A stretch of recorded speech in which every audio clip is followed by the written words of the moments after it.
Morning, B1 Hi, B2. Hilton here from Running High.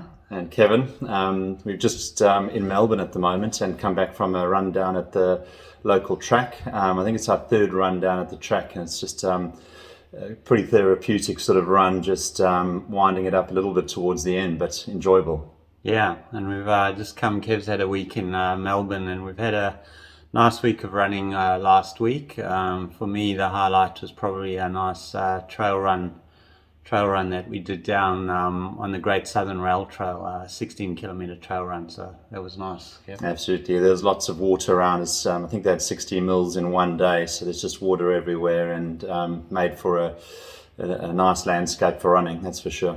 Yeah. And we wanted to share a couple of disappointments that we have along the way as well. So my biggest disappointment, it wasn't a complete train smash, but we unfortunately didn't drag ourselves out of bed for park run on Saturday morning. We just had probably too big a night on Friday night. Nothing drastic, but definitely I had one or too many glasses of red wine, I think.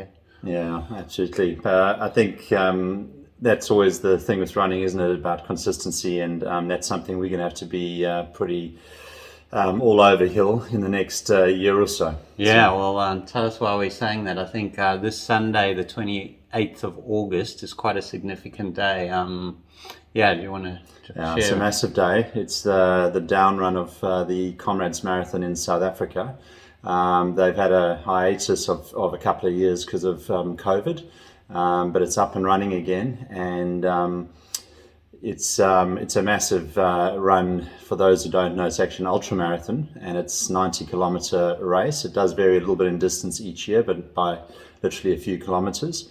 And this year runs from Pietermaritzburg in KwaZulu-Natal down to the coast in Durban, finishing at the Moses Madiba Stadium.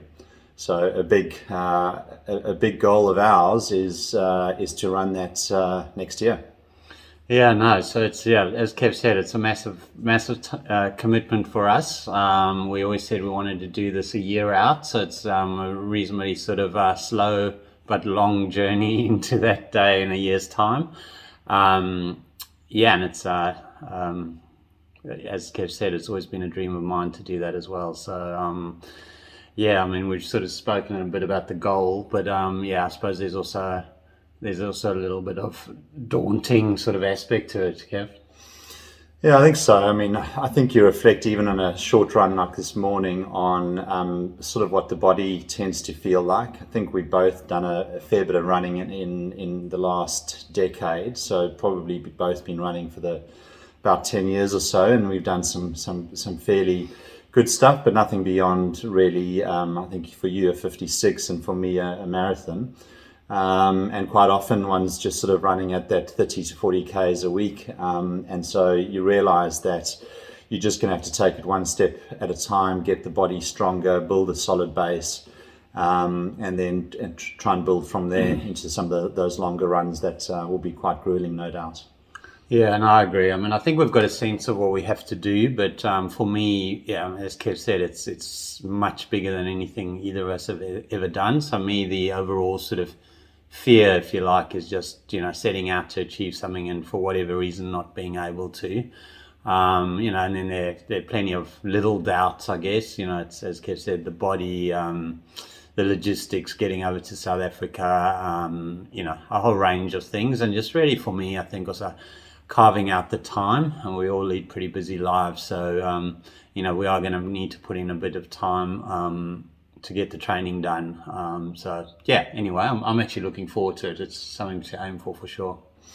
Yeah, I think if you don't sort of if you don't commit to something, then it's always just going to be just a dream. So I think we really want to turn that dream into reality. We know we're going to have to work long and hard on it, but we really want to show that journey towards Comrades, so that others feel like hopefully we're a bit of an inspiration, and that if you work at something slowly, you can actually get there. Yeah, absolutely. So the plan is to try and record these videos regularly. We're going to say weekly, but hopefully we can achieve that, because that's a sort of another little commitment that we're making here, I guess. But yeah, just take you on a bit of a journey with us as we, go down that path to run Comrades in a year's time. So, I don't know whether you had any sort of final words, Kev. No, I think you probably wanted to end with a quote, which I think sums it up in my eyes. So maybe just let's throw the quote out. Yeah. So it's actually a quote by the Chinese philosopher Lao Tzu, and he said, "The journey of 1,000 miles begins with a single step." So let's go. Yeah, let's do it. See you. Bye.